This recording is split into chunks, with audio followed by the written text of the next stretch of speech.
Hello guys, technical and YouTube channel पर आप सभी का स्वागत है। गाइस, आज के इस वीडियो पर मैं आपको इस वाटर हीटर को बनाकर दिखाऊंगा। काफ़ी बड़ा साइज़ है और बहुत ज़्यादा बिग साइज़ है। इसका जो ये हीटिंग ट्यूब है काफ़ी मोटा है और ये पानी को बहुत जल्द हीट कर देता है। तो इस वीडियो पे मैं आपको इस वाटर हीटर को बनाकर दिखाऊंगा, तो वीडियो को एंड तक देखना और अच्छा लगे तो इस वीडियो को एक लाइक कर देना। तो फिर चलिए इस वाटर हीटर को बना लेते हैं। तो गाइस, सबसे पहले आपको इस तरीके से एक पाइप ले लेना है। ये आपको हार्डवेयर शॉप पर आसानी से मिल जाएगा। ज़्यादातर ये पाइप घर का जो खिड़की होता है उसमें पर्दा टांगने में यूज़ किया जाता है। तो इस तरीके से आपको पाइप लेना है और उसमें से आपको 14 इंच पे मार्क करके इस पीस को कटिंग कर लेना है। तो यहाँ पर मैं इस पाइप को काटने के लिए मशीन का यूज़ कर रहा हूँ। आप चाहे तो इसे हैक्सा ब्लेड से भी काट सकते हैं। काफ़ी पतला ये पाइप है, बहुत जल्द कट जाएगा। तो इस तरीके से आपको एक 14 इंच लंबाई का एक पीस कटिंग कर लेना है। अब गाइस, घर में जो खाना बनाने वाला गैस का ओवन होता है उस पर आपको क्या करना है, इस पाइप का किसी भी एक साइड को अच्छे से गर्म कर लेना है। तो इस तरीके से आपको हीट करना होगा। बहुत ही जल्द हीट हो जाएगा क्योंकि ये पाइप जो है काफ़ी पतला है। तो मैं यहाँ पर थोड़ा सा वीडियो को फास्ट कर दे रहा हूँ। तो देख सकते हैं आप, लाल हो चुका है। अब क्या करना है, आपको हथौड़े से इस तरीके से इसको पीट देना है एक साइड से। हमें सिर्फ इस पाइप का किसी भी एक साइड को अच्छे से कवर करना होगा ताकि लीकेज ना हो। तो मैं इस तरीके से इसको हीट करके अच्छे से चपटा कर दे रहा हूँ। आप चाहे तो इस पाइप को एक साइड से कवर करने के लिए वेल्डिंग भी कर सकते हैं, लेकिन मेरे पास वेल्डिंग मशीन वगैरह कुछ नहीं है। तो उसके लिए यहाँ पर मैं इस तरीके से जुगाड़ लगा रहा हूँ। तो यहाँ पर पाइप को और एक बार अच्छे से हीट करने के बाद प्लायर से इस दोनों जॉइंट को क्या करना है, अच्छे से मोड़ लेना है। यहाँ पर बढ़िया से प्लायर से मोड़ने के बाद आपको क्या करना है, फिर से इसको बिल्कुल हीट करना होगा, बिल्कुल जब लाल हो जाएगा। और उसके बाद फिर से आपको क्या करना है, हथौड़े से इस जॉइंट को बिल्कुल चपटा कर देना है। तो यहाँ पर आपको 2-3 पार्ट लगाकर इसको मोड़ देना है सिर्फ यहाँ पर। तो फिर से मैं इस जॉइंट को अच्छे से हीट करूँगा और उसके बाद अच्छे से फिर एक बार पार्ट लगाकर इसको मैं मोड़ देता हूँ इस तरीके से। तो यहाँ पर 2-3 पार्ट करके मोड़ देना है ताकि बिल्कुल भी लीकेज ना हो। यहाँ पर मैं चाहता तो इसको वेल्डिंग भी कर सकता था दुकान में ले जाकर, लेकिन उसमें थोड़ा पैसा खर्च हो जाता। और उसके बाद मैं घर पे इसको इस तरीके से जुगाड़ कर लिया हूँ। तो काफ़ी अच्छा बन चुका है।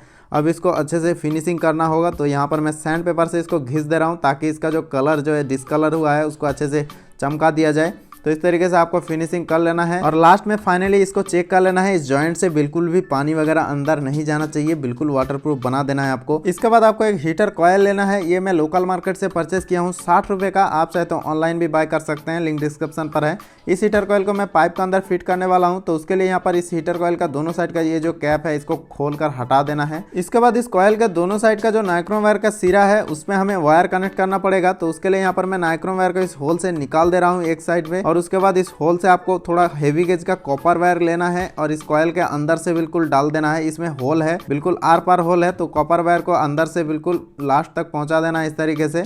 और उसके बाद आपको नाइक्रोम वायर को यहाँ पर अच्छे से इस कॉपर वायर के साथ टाइट करके इस तरीके से मोड़ लेना है। और उसके बाद एक्स्ट्रा कॉपर वायर को हमें काट कर यहाँ पर हटा देना है और इस जॉइंट को क्या करना है, इस होल में अच्छे से डाल देना है। तो यहाँ पर एक साइड का कनेक्शन हो चुका है। अब दूसरा साइड का भी कनेक्शन करना पड़ेगा। तो उसके लिए यहाँ पर मैं इस साइड का भी नाइक्रोम वायर होल से निकाल लिया हूँ। अब और एक कॉपर वायर लेकर इस साइड का जो नाइक्रोम वायर का सिरा है उस पर हमें कनेक्ट करना पड़ेगा। तो उसके लिए इस होल से कॉपर वायर को बाहर की तरफ निकाल लेना है ऊपर से। तो इस तरीके से आपको निकाल लेना है। अब यहाँ पर नाइक्रोम वायर का जो सिरा है उसको आपको कॉपर वायर के साथ टाइट कर देना है और बढ़िया से इन दोनों वायर को आपस में क्या करना है, इस तरीके से लपेट देना है। तो यहाँ पर आपको टाइट करके बिल्कुल बांधना पड़ेगा ताकि हीट की वजह से खुल ना जाए। तो बढ़िया से यहाँ पर टाइट करना होगा और मैं आपको एक एक चीज़ बढ़िया से यहाँ पर दिखा दे रहा हूँ। तो कुछ इसी तरीके से दोनों जॉइंट को अच्छे से कर लेना है। अब इन दोनों वायर पे हमें फाइबर स्लिप डालना पड़ेगा ताकि आपस में टच ना हो। और यहाँ पर काफ़ी ज़्यादा हीट होने वाला है तो उसके लिए यहाँ पर आपको हाई टेम्परेचर वाला फाइबर स्लिप यूज़ करना पड़ेगा। तो इस ट्यूब के अंदर पूरा ये फाइबर स्लिप डालना पड़ेगा। तो इस तरीके से मैं धीरे धीरे करके इस ट्यूब के अंदर से फाइबर स्लिप को बिल्कुल एंड पॉइंट तक पहुँचा दे रहा हूँ। तो इस तरीके से पूरा आपको बढ़िया से फाइबर स्लिप को वायर के साथ डाल देना होगा। तो दूसरे वायर पे भी आपको फाइबर स्लिप लगाना पड़ेगा। यहाँ पर मैं हाई टेम्परेचर वाला फाइबर स्लिप यूज कर रहा हूँ ताकि ये हीट की वजह से खराब ना हो। तो इस तरीके से आपको दोनों वायर पे फाइबर स्लिप लगाकर अच्छे से कवर कर देना होगा। इसके बाद गाइस, हमें थोड़ा एमसील लेना है। इस एमसील को हमें इस जगह पर लगाना पड़ेगा।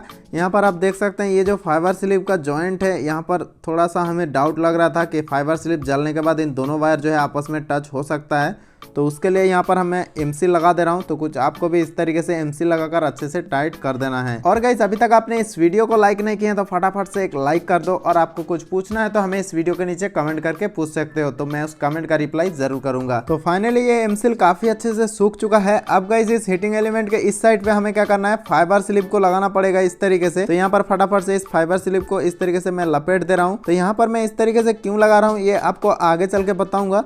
तो यहाँ पर फाइबर स्लिप को इस तरीके से लगाने के बाद आपको क्या करना है, हल्का सा सुपर ग्लू से बस रोक देना है इस फाइबर स्लिप को। तो इसे मैं इसलिए लगा रहा हूँ, यहाँ पर मैं ये जब इस पाइप का अंदर मैं डालूंगा तो ये टच ना हो पाइप के साथ, तो उसके लिए यहाँ पर मैं फाइबर स्लिप यूज किया हूँ। तो देख सकते हैं इस तरीके से थोड़ा सा गैप रहेगा पाइप के चारों ओर, हीटिंग एलिमेंट बिल्कुल भी टच नहीं होगा। तो अब हमें इस हीटिंग एलिमेंट को पाइप के अंदर डालना है, लेकिन उससे पहले हमें कुछ रेत लेना पड़ेगा। ये जो बालू है इसे हम पाइप के अंदर डालेंगे, तो यहाँ पर बिल्कुल बारीक सा रेत आपको ले लेना है। अब इस पाइप के अंदर थोड़ा सा रेत हम पहले भर देंगे। तो यहाँ पर मैं हाथ से तो भर रहा था, अच्छे से नहीं भरा पाया, तो इसलिए ये वाला चम्मच एक बना लिया हूँ। इससे मैं रेत को अच्छे से इस पाइप के अंदर भर दूंगा। तो फटाफट हमें रेत को भरना होगा थोड़ा सा, तो ज्यादा नहीं आपको भरना है, लगभग यहाँ तक आपको बालू भरना होगा अंदर। इसके बाद हीटिंग एलिमेंट को सीधा करके इस पाइप के अंदर डाल देना होगा और उसके बाद इस हीटिंग एलिमेंट के साइड साइड से आपको पूरा रेत भर देना होगा पाइप में। तो यहाँ पर आपको एक चीज ध्यान देना है, ये जो हीटिंग एलिमेंट है ये बिल्कुल भी पाइप के साथ टच नहीं रखना है। अगर कहीं पर थोड़ा सा भी टच रहेगा तो पूरा बॉडी में जो है पावर सप्लाई आएगा। जब आप बाल्टी का पानी हीट करेंगे तो पूरे बाल्टी का पानी में पावर सप्लाई आ जाएगा, तो उसके वजह से आपको जो है बिजली का झटका लग सकता है। आपको अगर इन सब चीजों के बारे में नॉलेज नहीं है तो आप इसे मत बनाए, नहीं तो आपको शॉक लग सकता है। तो पाइप के अंदर पूरा रेत भर दिया हूँ। अब गाइस इस पाइप को थोड़ा सा कट करना पड़ेगा यहाँ से। तो यहाँ पर मैं कटर की मदद से थोड़ा सा कट कर ले रहा हूँ। काफी पतला पाइप है और आसानी से आप इसे कटर की मदद से काट सकते हैं। तो इस तरीके से आपको कट लगाने के बाद प्लायर की मदद से इसको थोड़ा सा बेंड कर लेना होगा। तो दोनों पीस दोनों साइड से आपको बेंड कर लेना होगा और उसके बाद यहाँ पर पूरा एमसील से कवर कर देना होगा ताकि अंदर का जो रेत है वो बाहर की तरफ ना गिरे। तो उसके लिए आपको पूरा यहाँ पर एमसील से अच्छे से कवर कर देना होगा टाइट करके। और गाइस यहाँ पर काफी ज्यादा हीट होगा, तो हीट की वजह से आप दूसरा कुछ यहाँ पर चिपकाएंगे तो वो जल सकता है, लेकिन ये एमसील जो है हीट प्रूफ है। कितना भी ज्यादा हीट होगा ये एमसील का कुछ नहीं होगा। तो यहाँ पर जो इसको सूखने के लिए छोड़ देते हैं कुछ देर तक। तो फाइनली 7-8 घंटे के बाद ये काफी अच्छे से मजबूती के साथ सूख चुका है, बिल्कुल पत्थर जैसा बन चुका है। अब गाइस यहाँ पर पीछे एक हैंडल बनाना पड़ेगा, तो उसके लिए यहाँ पर मैं एक पीवीसी पाइप ले लिया हूँ और इस पाइप का लंबाई है 13 सेंटीमीटर। तो इस तरीके से आपको एक पीवीसी पाइप ले लेना है और इस पाइप को मैं इस जगह पर फिट करूंगा, लेकिन उससे पहले इस पाइप को कवर करने के लिए हमें ढक्कन बनाना पड़ेगा दोनों साइड का। तो यहाँ पर मैं पीवीसी शीट से 2 राउंड पीस कटिंग कर लिया हूँ इस पाइप को ढकने के लिए दोनों साइड से। अब इन दोनों ढक्कन में से एक ढक्कन को लेना है और इस तरीके से आपको यहाँ पर फिट करेंगे हीटिंग एलिमेंट को। तो उसके लिए यहाँ पर आपको इस पीस में होल करना पड़ेगा इस जगह पर। तो फटाफट यहाँ पर मैं ड्रिल मशीन से इसे ड्रिल कर लेता हूँ। गाइस आप में से बहुत से हैं जो रेगुलर हमारा वीडियो को देखते हैं लेकिन चैनल को सब्सक्राइब नहीं किए हैं, तो उनसे रिक्वेस्ट है कि चैनल को भी सब्सक्राइब कर लिया करो, क्योंकि काफी नॉलेजेबल वीडियो यहाँ पर आपको देखने को मिलता है। तो कुछ इसी तरीके से आपको एक बड़ा साइज का होल कर लेना होगा और उसके बाद क्या करना है, ये जो होल हुआ है उसके साइड साइड में आपको 2 लकड़ी का पीस आपको चिपका देना होगा इस तरीके से। तो यहाँ पर फटाफट से सुपर ग्लू लगाकर मैं इसे चिपका देता हूँ। अब इस पीस को यहाँ पर इस पाइप के साथ में फिक्स करना पड़ेगा। तो यहाँ पर आपको क्या करना है, ये जो हमने बेंड किया था ये 2 पीस पाइप का, तो इसको फिर से सीधा कर देना है कुछ इस तरीके से और फिर से ये वाला पीस को हमें अंदर की तरफ डालना पड़ेगा। तो इस तरीके से आराम आराम से दबाकर आपको क्या करना है, अंदर की तरफ डालने के बाद फिर से आपको बेंड कर देना है दोनों पीस को। पहले जैसा बेंड था सेम उसी तरीके से आपको फिर से दोनों को बेंड कर देना है और उसके बाद इस लकड़ी के ऊपर इस तरीके से फिक्स करना होगा। तो उससे पहले इस पाइप को सेंटर करना पड़ेगा और यहाँ पर आपको 2 होल करना पड़ेगा स्क्रू लगाने के लिए, टाइट करने के लिए। यहाँ पर गाइस एक चीज ध्यान देना है, ये जो हीटिंग ट्यूब है बिल्कुल भी पीवीसी शीट पर कहीं पर भी टच नहीं होना चाहिए, बिल्कुल राउंड करके चारों ओर गैप बराबर रहना चाहिए। अगर टच हो जाएगा तो ये पीवीसी शीट जल सकता है, काफी ज्यादा हीट होगा यहाँ पर। तो यहाँ पर मैं स्क्रू लगाकर फटाफट इसे टाइट कर देता हूँ। तो दोनों साइड पे बराबर टाइट करके आपको इसे फिक्स कर देना होगा यहाँ पर। तो कुछ इस तरीके से यहाँ पर इसे फिक्स करने के बाद बढ़िया से देख लेना है, चारों ओर गैप रहना चाहिए, पीवीसी शीट पर कहीं पर भी टच नहीं रहना चाहिए यहाँ पर। अब हमें यहाँ पर और मजबूत करने के लिए यहाँ पर एमसील से पूरा टाइट करके चिपका देना होगा। तो इस गैप में भी आपको अच्छे से एमसील भर देना होगा टाइट करके। गाइस यहाँ पर थोड़ा सा आपको ज्यादा एमसील यूज करना पड़ेगा, तो इसको जो है बढ़िया से चारों ओर ढक देना होगा एमसील से, दोनों साइड से टाइट करके चिपका देना है एमसील को और सूखने के लिए इसे छोड़ देना है।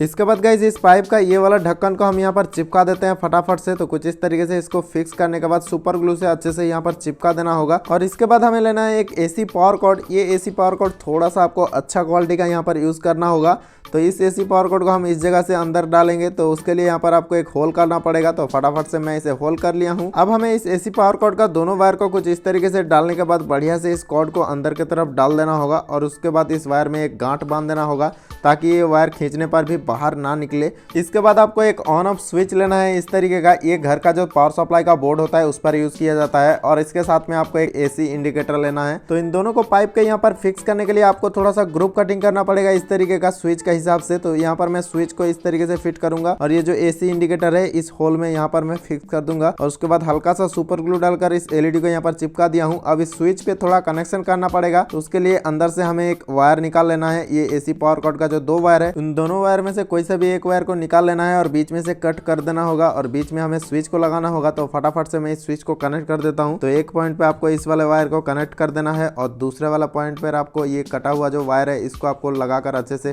कनेक्ट कर देना है और बढ़िया से इसे टाइट कर देना होगा। अब ये वाला जो वायर है इसे हमें अंदर की तरफ डाल देना होगा और स्विच को यहाँ पर अच्छे से फिक्स कर देना है। तो फटाफट से मैं इस स्विच को यहाँ पर लगा देता हूँ और सुपर ग्लू से इस स्विच को यहाँ पर अच्छे से चिपका देता हूँ। गाइस आप चाहे तो यहाँ पर दूसरा भी स्विच यूज कर सकते हैं, लेकिन अच्छा क्वालिटी का स्विच आपको यूज करना होगा। अब गाइस यहाँ पर कनेक्शन पर आते हैं। जो ये इंडिकेटर का दोनों वायर है, इन दोनों वायर में से एक वायर को आपको स्विच से जो वायर निकला हुआ है उस पर कनेक्ट कर देना है और एक वायर डायरेक्ट जो AC पावर कॉर्ड का जो वायर निकला हुआ है उस पर कनेक्ट कर देना है। तो यहाँ पर ये इंडिकेटर का कनेक्शन हो चुका है। अब हमें ये हीटिंग एलिमेंट का कनेक्शन करना होगा। यहाँ पर इसका एमसील जो है काफी अच्छे से सूख चुका है। इसका कनेक्शन यहाँ पर काफी सिंपल है, बस AC का जो दोनों वायर निकला हुआ है उस पर आपको ये हीटिंग एलिमेंट का दोनों वायर को अच्छे से यहाँ पर टाइट कर देना होगा कुछ इस तरीके से। यहाँ पर आपको नेगेटिव पॉजिटिव कुछ नहीं देखना है, बस एक वायर को स्विच के वायर से जोड़ देना है और एक वायर डायरेक्ट जोड़ देना है। और उसके बाद यहाँ पर जॉइंट को कवर करने के लिए यहाँ पर मैं हीट सिंक डाल दे रहा हूँ ताकि आपस में टच ना हो। तो कुछ इसी तरीके से हमें दोनों जॉइंटों को कवर कर देना है और उसके बाद हमें इसे यहाँ पर फिट कर देना होगा। तो इस तरीके से आपको अंदर डालने के बाद अच्छे से सीधा करके और उसके बाद सुपर ग्लू से यहाँ पर चिपका देना होगा। आप इसे फाइनली चिपकाने से पहले एक बार पावर सप्लाई में लगाकर इसे चेक जरूर कर लेना। मैं आपको लास्ट में चेक कराऊंगा, तो वीडियो को एंड तक देखना। अब गाइस यहाँ पर आपको एक इस तरीके का पीस कटिंग कर लेना है PVC शीट से। तो यहाँ पर मैं इसे चिपका दूंगा सुपर ग्लू से। यहाँ पर मैं इस पीस का मेजरमेंट नहीं बता रहा हूँ, मैं अपने हिसाब से यहाँ पर सिर्फ बाल्टी में टांगने के लिए एक सिस्टम बना दे रहा हूँ यहाँ पर। तो इस तरीके से आपको एक हैंगर टाइप का बना देना है ताकि बाल्टी में टांग सके इसे। तो फाइनली ये वाटर हीटर हमारा बन चुका है। तो चलिए अब इस वाटर हीटर से पानी गर्म करके आपको दिखाते हैं। तो यहाँ पर मैं एक बाल्टी ठंडा पानी ले लिया हूँ। अब इस वाटर हीटर को इस ठंडा पानी में हम डाल देते हैं। इसे अच्छे से हमें यहाँ पर लटका देना होगा बढ़िया से और उसके बाद ये जो AC पावर कॉर्ड है इसको हमें बोर्ड पे लगा देना है और स्विच को ऑन कर देना है। तो हम यहाँ पर जब स्विच को ऑन करेंगे तभी हमारा पानी गर्म होना स्टार्ट होगा, लेकिन उससे पहले इस ठंडा पानी का हमें टेम्परेचर आपको दिखाना पड़ेगा। तो यहाँ पर इस पानी का टेम्परेचर आप देख सकते हैं 24 डिग्री सेल्सियस तक दिखा रहा है। तो मतलब ये जो पानी है बिल्कुल ठंडा है। तो चलिए अभी इस वाटर हीटर को ऑन करते हैं। स्विच को मैं जैसे ही ऑन किया हूँ इसका इंडिकेटर जो है जल चुका है, लेकिन यहाँ पर गाइज ये इंडिकेटर जो है ऑन ऑफ इस तरीके से आपको डिस्प्ले पर दिखाई दे रहा होगा, लेकिन ये सिर्फ जल रहा है। ये आपको सिर्फ कैमरे के वजह से इस तरीके से रिफ्लेक्ट दिख रहा है। गाइज यहाँ पर इसका जो पानी है काफ़ी ज़्यादा मैं लिया हूँ, बाल्टी भर के पानी ले लिया हूँ। तो पूरे बाल्टी का पानी हीट होने में लगभग आपको 1 से 2 मिनट आपको टाइम देना पड़ेगा, तब जाके ये हीट होगा। यहाँ पर आप देख सकते हैं धीरे धीरे इसका टेम्परेचर जो है बढ़ना स्टार्ट हो चुका है। गाइज मार्केट पर मिलने वाला वाटर हीटर का तो एक ही फंडा है, आप अगर कम पानी डालकर उस पर हीट करेंगे तो काफ़ी कम समय में आपको हीट करके दे देगा, लेकिन आप ज़्यादा पानी डाल देंगे तो बहुत ज़्यादा आपको टाइम देना पड़ेगा। लेकिन गाइज ये जो वाटर हीटर है काफ़ी कम समय में एक बाल्टी पानी को हीट कर देता है। यहाँ पर आप इसका टेम्परेचर देख सकते हैं 39 डिग्री सेल्सियस तक इस पानी का टेम्परेचर पहुँच चुका है और धीरे धीरे इसका टेम्परेचर जो है बढ़ता ही जा रहा है। अब गाइज इस पानी से हल्का हल्का भाप भी निकलना स्टार्ट हो चुका है। तो काफ़ी ज़्यादा ये हीट हो चुका है पानी, 40 डिग्री तक इसका टेम्परेचर पहुंच चुका है।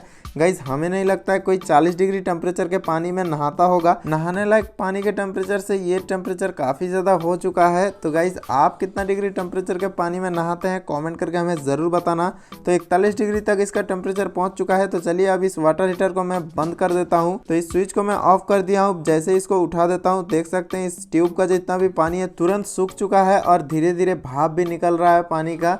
तो यहाँ पर इसे ऑफ करने के बाद भी इसका जो हीटिंग एलिमेंट है काफ़ी ज़्यादा हीट रहता है। पानी यहाँ पर बहुत ज़्यादा हीट हो चुका है। फिर मैं इसको पानी में एक बार डालकर आपको दिखाऊंगा।